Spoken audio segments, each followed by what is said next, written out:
வணக்கம். புதுடில்லியின் மையப்பகுதியில் அமைந்திருந்தது ஸ்மார்ட் ராட் என்கின்ற அந்த 5 நட்சத்திர ஓட்டல். மறுநாள் புதிய வருடம் பிறக்க இருந்தது. அதனால் ஹோட்டல் மின்சார விளக்குகளால் அலங்கரிக்கப்பட்டிருந்தது. நள்ளிரவை தாண்டியும் கொண்டாட்டங்களுக்கு ஏற்பாடு செய்யப்பட்டிருந்தது. மணி இரவு 10 நெருங்க தொடங்கியிருந்த பொழுது வரிசையாக கார்கள் வரத் தொடங்கின. நகரத்தின் அதிமுக்கிய பிரமுகர்கள் காரை விட்டு இறங்கி ஹோட்டலுக்குள் பரபரப்பாக சென்றனர். பிரபல கஜல் வித்வான் முகமது கானின் பாட்டு உலக பிரசித்தி பெற்றது. பெருங்கூட்டத்தின் கரவொலி அவ்வப்போது எழுந்து கூரை பேய்த்து விழுந்து விடுமோ என்ற மயக்கத்தை ஏற்படுத்தியது. முகமது கானின் கூடவே ஒரு இளைஞன் பின்பாட்டு பாடிக்கொண்டிருந்தார். வெகு நேர்த்தியான குரல், ஆளும் பார்ப்பதற்கு அழகாக இருந்தார். அந்த கூட்டத்தின் நடுவே 2 கண்கள் அந்த இளைஞனையே கூர்ந்து கவனித்து கொண்டிருந்தன. கஜல் கச்சேரி முடிந்த போது மணி நடு ஜாம்பத்தை தாண்டி இருந்தது. யூசுப் என்று தன்னை மெல்லிய குரலில் யாரோ அழைப்பதை உணர்ந்து அந்த இளைஞன் திடுக்கிட்டு திரும்பினார். இப்படி வா என்று அவருடைய கையை பிடித்து அந்த மனிதர் அவரை அழைத்து கொண்டு போனார். இந்த விசிட்டிங் கார்டை பிடி, நாளைக்கு காலை 11 மணிக்கு என்னை இந்த விலாசத்தில் வந்து பார். ஒரு உன்னதமான பொறுப்பு உன்னிடம் வந்து சேரப்போகிறது என்றார் அந்த மனிதர். பாகிஸ்தானில் ககூல் கிராமத்தில் அமைந்திருக்கும் மிலிட்ரி அகாடமியில் இராணுவ அதிகாரி ஆவதற்கான பயிற்சி படிப்பில் ஆசிம் ஈடுபட்டிருந்தார். யார் இந்த ஆசிம்? வேறு யாரும் இல்லை, இளைஞர் யூசுப் தான். இப்படி பெயர் மாற்றம் செய்யப்பட்டு பாகிஸ்தானுக்கு அனுப்பப்பட்டிருந்தார். எதற்காக என்றால், ஒற்றனாக தன்னுடைய தாய்நாடான இந்தியாவுக்கு பாகிஸ்தானில் நடைபெறும் சதி திட்டங்களை, இந்தியாவில் அரங்கேற்றம் செய்ய தீட்டப்படும் கலவரங்களை பற்றி தகவல்களை அறிந்து சொல்வதற்குத்தான். அன்று யூசுஃபை வந்து சந்திக்க சொன்ன குணால் ஒரு ரா அதிகாரி. ரா என்பதன் அர்த்தம் இந்தியா புலனாய்வு துறை. நடந்தது இதுதான். யூசுப், உன்னை ஏன் அழைத்தேன் தெரியுமா? தெரியாது, சொல்லுங்க ஐயா அப்படின்னு யூசுப் சொன்னார். நேற்று உன்னுடைய உருது மொழியின் உச்சரிப்பை கவனித்தேன். அவ்வளவு கச்சிதமாக பாகிஸ்தானியர்கள் பேசுவது போலவே இருந்தது. அதை தவிர நீ இளைஞன், இந்த பணிக்கு ஏற்றவர் என்பதை கணித்தேன். எந்த பணிக்கு ஐயா அப்படின்னு யூசுப் கேட்டார். ஒற்றர் பணிக்கு அப்படின்னு அந்த ரா ஏஜென்ட் சொன்னார். ஐயா அப்படின்னு யூசுப் சொல்ல, ஏன் யூசுப் அதிர்ச்சியாக இருக்கிறதா? ஒற்றர் பணி ஒரு உன்னதமான பணி. தாய் நாட்டை பகைவர்களிடம் இருந்து பாதுகாக்கும் பணி. நாட்டு மக்களுக்கு நேர இருக்கும் ஆபத்திலிருந்து அவர்களை மீட்டெடுக்கும் பணி. என் பெற்றோர் இதற்கு சம்மதிப்பார்களா என்று தெரியவில்லை அப்படின்னு யூசுப் சொன்னார். அவர்களிடம் பேசி நான் சம்மதிக்க வைக்கிறேன். நீ பாகிஸ்தானுக்கு செல்ல 4 வருடங்கள் ஆகும். ஏனென்றால் தகுதியான ஒற்றனாக பயிற்சியில் ஈடுபட வேண்டும். மடமடவென்று காரியங்கள் அரங்கேறின. முதலில் யூசுஃபின் பெற்றோர் ஒத்துழைப்பை தர மறுத்துவிட்டனர். பிறகு பல வகையில் பேசி குணால் அவர்களை சம்மதிக்க வைத்தார். இடைப்பெற்ற காலத்தில் யூசுஃபுக்கு திருமணத்தை நடத்தி வைத்தார். 1 வருடத்தில் அவருக்கு ஒரு அழகான பெண் குழந்தையும் பிறந்தது. இந்திய புலனாய்வு துறையில் சேர்ந்து யூசுப் பயிற்சி பெற்றார். அவருடைய பெயர் ஆசிம் அலிகான் என்று மாற்றம் செய்யப்பட்டது.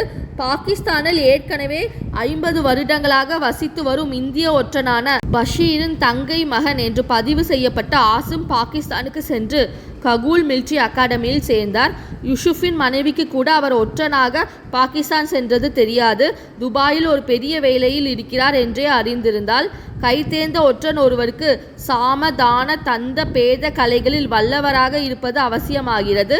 தன்னுடைய அர்த்த சாஸ்திரத்தில் சாணக்கியர் அரசர் சந்திரகுப்த மௌரியரிடம் ஒரு நல்ல ஒற்றனுக்கு வேண்டிய திறமைகளை பற்றி கூறியதை இப்படி எழுதியிருக்கிறார். சாம என்றால் முதலில் பகைவனோடு சமரசமாக பழகி உண்மைகளை அறிவது.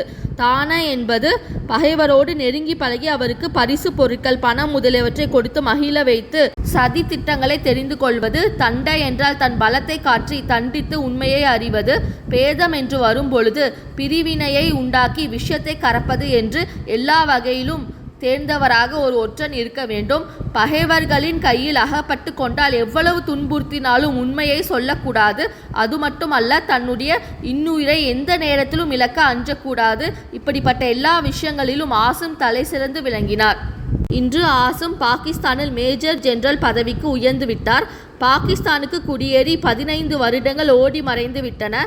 தன் குடும்பத்தினரோடு கடித போக்குவரத்து கூட அவரால் வைத்து கொள்ள முடியவில்லை. ஆசிம் பாகிஸ்தானில் அவருக்கு பாதுகாவலராக இருந்த ரா ஒற்றர் மூலமாக அவருடைய பெண் கல்லூரியில் படிப்பதை அறிந்து கொண்டார்.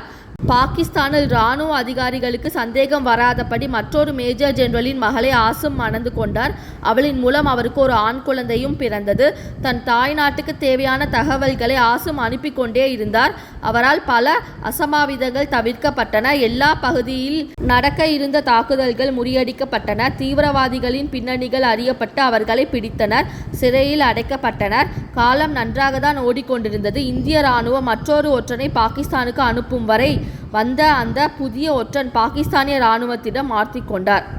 தேய், உண்மையே சொல்லிவிடு, உன்னை சேர்ந்தவர்கள் பாகிஸ்தானில் எங்கெல்லாம் இருக்கிறார்கள்? சார், எனக்கு தெரியாது. ஐயோ, வழியில் அலறினார் அந்த புதிய ஒற்றர். அவருடைய கண்களில் ஊசிகள் ஏற்றப்பட்டன. இதை தவிர எலக்ட்ரிக் ஷாக் வேறு கொடுக்கப்பட்டன. எவ்வளவு கொடுமைகள் செய்தாலும் உண்மையை சொல்லக்கூடாத அந்த புதிய ஒற்றன் வாயிலிருந்து உதிர்ந்த பெயர் ஆசிமாக இருந்தது. மொத்த பாகிஸ்தானிய அதிகாரிகளும் அதிர்ந்து போயினர். என்னது ஆசிமா? உடனே அவரை பிடிக்க இராணுவம் விரைந்தது.